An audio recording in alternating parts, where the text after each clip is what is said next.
yeah, I think 2019, 2018, I started my electrical course in college. And the reason I started it was me, after I left school, I never knew what I wanted to be, what I wanted to do, anything. And luckily, one of my cousins convinced me that, yeah, you should go and sign up for an electrical course. So he took me to a college one day and said, yep, we're gonna sign you up for the electrical installation course.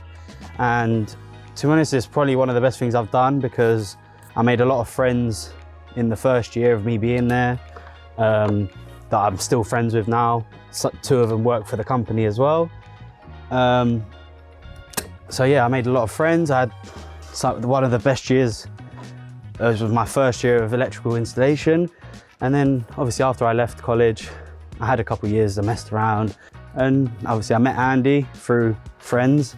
And since I've been working here, it's just been chill. I've enjoyed it. I've gained a lot of experience, a lot of knowledge when it comes to electrical stuff that after I left college I didn't have because I went straight to doing different things, not doing electrical. I just quit electrical for a while and then I've got back into it and I'm enjoying it.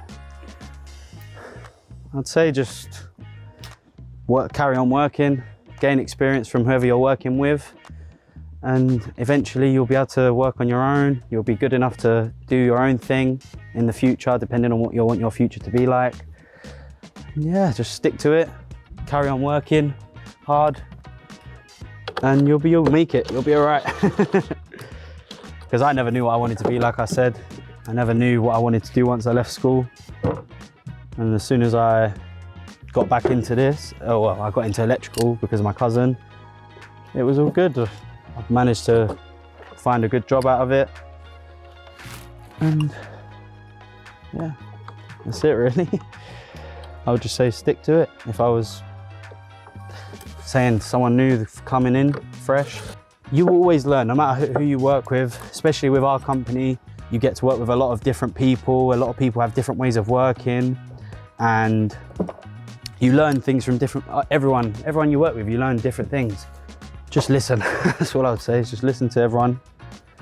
Take their advice, use it if you want to use it. If you find a better way, then try and teach other people.